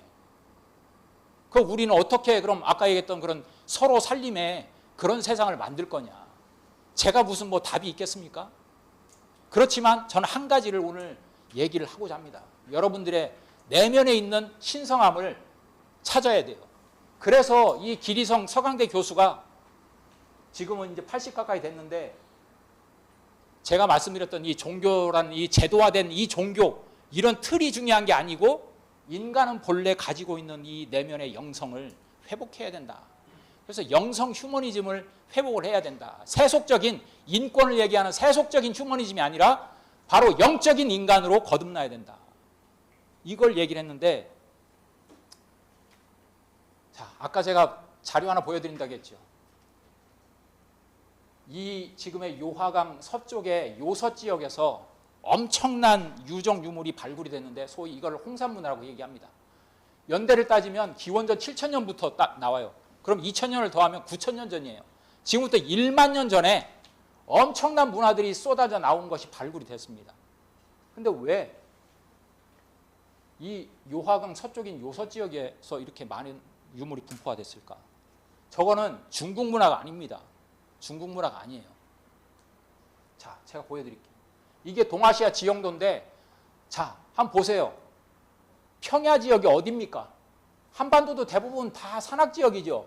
우리나라 뭐 소위 어릴 때 가르치면 다 우리나라는 70%가 산이라고 가르치잖아요. 자, 지금의 중국의 산동성, 요 하북성, 이 황하강을 중심으로 하북성, 하남성 요 정도만 지금 저 평원이잖아요. 그리고 여기 보십시오. 지금 요하강 서쪽에 이 엄청난 평야 지역이 보이죠? 그러면 고조선이 세워졌다면 어디서 세워졌겠어요? 이 산이 빽빽한 이 여기에서 이 서북한 지역하고 이 요동 지역에서 고조선이 중심지가 저기다 세우고서 나라를 열었겠어요? 저기서 뭐 먹고 살으려고? 나라가 세워졌다는 것은 사람이 많이 모였다는 뜻이에요. 조직이 세워졌고. 그럼 그 사람들이 먹고 살 식량이 있어야 될 거 아닙니까? 그럼 식량을 어디 이 산에서 나무 열매 따서 먹고? 아니잖아요. 저런 지형도 하나만 딱 봐도. 그리고 이 중국과 이 요소 지역을 연결하는 부분을 보세요. 여기도 이 태행산맥이라는 산맥이 꽉 들어찼고 여기 대흥한령 산맥. 산은요, 특히 산맥은 문화권을 나눕니다. 물이라는 것은 문화를 이어주지만 산이라는 것은 높은 산은 나눠요. 그래서 우리나라 한반도에서도 여기 지리산맥 여기를 중심으로 해서 이쪽하고 이쪽하고 말씨도 다르고 먹는 음식도 다르고 다 다르잖아요. 또 강원도만 놓고 보더라도 저 태백산맥을 중심으로 해서 영동, 영서가 얼마나 다릅니까? 다르죠. 같은 강원도 사람이라도. 그렇게 문화가 다른 거예요. 그러면 이 지형도만 봐도 중국의 역사, 이 고조선의 역사, 이 우리 상고사의 역사, 이게 무대가 다를 수밖에 없어요. 그래서 이 홍산 문화가 여기에서 엄청난 유물들이 쏟아져 왔는데 마무리 짓는 걸 보여드리면 아까 이제 그 배달을 여신 환웅께서 이 372를 정하고서 이제 수행을 하면서 여기 보면 주원유공이라고 해서 주문을 외우면서 공이 있기를 원했다. 이런 얘기를 하거든요. 폐문자수, 문을 닫고서 스스로 닦았단 말이죠. 수행을 했다. 이런 구절들이 있는데 저게 저런 어떤 문헌 기록과 완전히 합치하는 유물들이 아까 보여드렸던 홍산문화에서 발굴이 됩니다. 그게 바로 이거예요. 한번 잘 보세요. 이거는 크기가 한 55cm 됩니다. 55cm. 요거는 여신묘에서 발굴이 되는데 사람 크기만 한 게 있고 사람의 2배 크기가 있고 사람의 3배 크기가 있었어요. 7개가 나왔다고 합니다. 7군데. 자, 이거는 5,500년 전. 지금 단군조선이 4,300년 전에 세웠다고 얘기했잖아요. 그럼 그 이전이에요. 그거 언제 했겠습니까? 환웅의 박달국 시대, 배달국 시대 때. 이거는 5,200년 전 유물로 추정이 됩니다. 지금. 중국 학계에서도 그렇게 인정을 해요. 자, 근데 재밌는 것이 앉아있는 모습은 똑같죠. 이거는 다리가 확실하지만 요거는 조금 다리가 간략하게 돼 있어요. 옆에서 보면 확실하게 다리라는 걸 알 수 있습니다. 재밌는 건 둘 다 손을 가지런히 모아서 자기 아랫배 쪽에다가 모아놓고 있죠. 그 저분은, 저 여신상은 입을 다물고 있지만 여기는 입을 벌리고 있어요. 그럼 5,500년 전이면 여러분들이 학교에서 배웠던 신석기 시대입니다. 신석기 시대. 그럼 신석기 시대 하면 여러분들 저 뭐 우리나라에서 곳곳에 신석기, 구석기 유적 가보면 대부분 그냥 풀로 이렇게 움집 대충 져놓고 앉아가지고 이렇게 돌 다듬고 있고 이런 모습들을 대부분 전시해놨어요. 그런데 그 시대의 인물들이 이런 모양을 하고 있었다는 것이 밝혀졌어요. 그럼 이게 뭐겠습니까? 저 다리 모양은 분명히 생활자세는 아닌 것 같아요. 왜? 저렇게 다리를 가부좌 틀고 있는 것은 생활 속에서 늘 저렇게 하고 있는 것은 되게 힘들어요. 그냥 뭐 좀 힘들면 눕기도 하고 또 기대기도 하고 그러면서 집안에서 있잖아요. 그럼 저건 무슨 자세겠습니까? 저건 뭔가 정신세계를 추구하거나 요즘 얘기로 하면 명상을 하거나 아니면 수행을 하거나 뭔가를 추구하는 모습이에요. 그렇잖아요? 자, 이 모습을 한번 여러분들이 이 자리에서 한번 해보세요. 자, 여기서는 못하니까 자, 허리를 반듯하게 펴시고 저 모습같이 여러분들이 한번 제가 숨을 한번 쉬어보세요. 숨을 쉬는데 깊이 눈을 살며시 감으시고 깊이 숨을 들이마셨다가 길게 한번 내뿜어 보세요. 평소에 하듯이 가슴으로 이러지 마시고 아랫배까지 숨이 쭉 들어왔다가 길게 한번 내뿜어 보세요. 그걸 한 3번만 해보세요. 눈을 살며시 감으시고, 그리고 자기 아랫배에 집중을 하시고.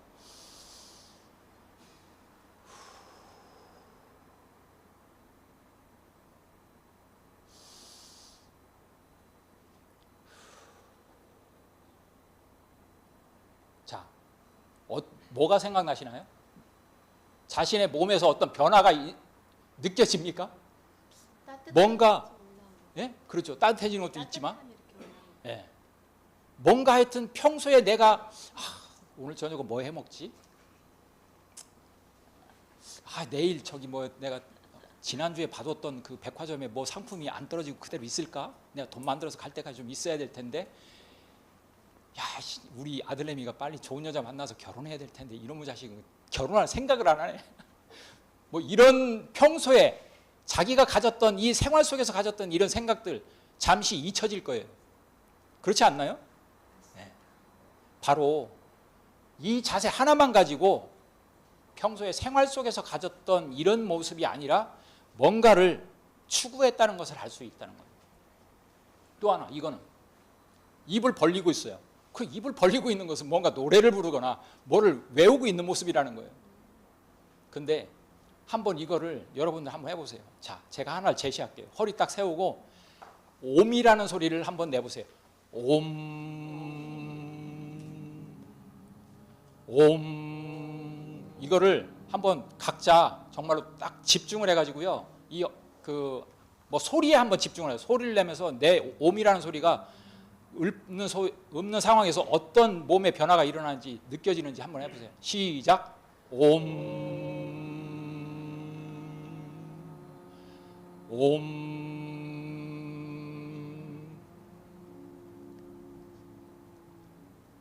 자, 그 다음에 딱 한 가지 더 해보죠. 훔이라는 소리, 이제 훔.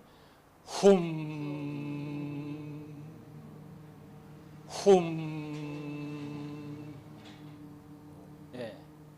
자, 이 입모양을 보면 훔자 같아요. 제가 볼 때는 훔자, 이렇게. 옴은 이렇게 오므려지잖아요. 소리를 머금잖아요. 옴 하면 소리를 머금는데 훔 하면 소리를 내뱉잖아요. 이게 여러분들이 태조 왕건을 볼 때 예전에 드라마 김영철 씨가 안대를 하나 딱 쓰고 했던 옴마니 밤매 훔의 첫 글자 옴과 훔이에요. 옴마니 밤매 훔 할 때 옴, 훔, 시작 소리, 끝 소리.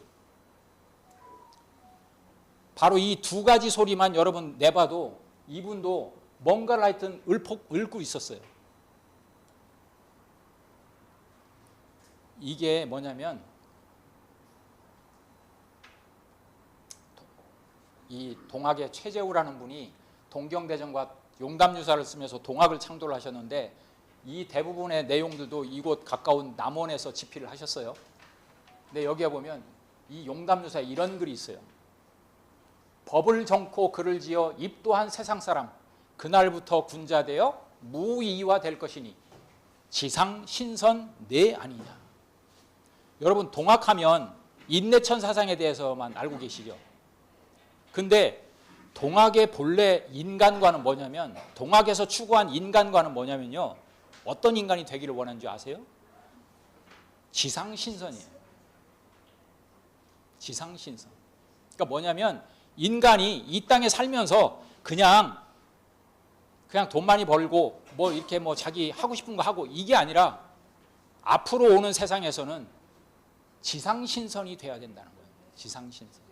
물론 오늘 시간 없어서 뭐 구체적인 건 얘기 못 하지만 지상신선이 되기 위한 그 내용이 지금 160년 전에 동학의 최재우 대성사께서 처음 말씀하신 게 아니고 앞에서 보여드린 홍산문화 유물과 같이 이미 5,000년 전에 우리 역사 속에 있었던 선조들이 유물로 밝혀지듯이 우리는 고도의 정신세계를 추구하고 내가 천지로부터 받은 이 광명을 내 몸속에서 어떻게 발현시키고자 했는지를 고민했던 것이 우리 역사 선조들이었다.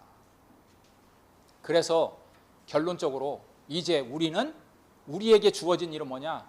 지구 공동체 시대에 78억이 함께 머리를 맞대고 고민해야 되는 이 시대에 상생의 가치를 가지고 나가기 위해서 먼저 우리 각자가 무엇을 해야 되느냐? 각자가 대안이 되셔야 되는 거예요. 내가 대한민국의 국민으로서 진정한 대안의 뜻을 내가 내 몸속에서 실현하는 사람이 돼야 된다. 그렇게 될 때 야, 자본주의가 중요한 게 아니야. 돈만 가지고 사는 세상이 아니야. 권력? 남북으로 분단돼서 싸우고 있는 이념?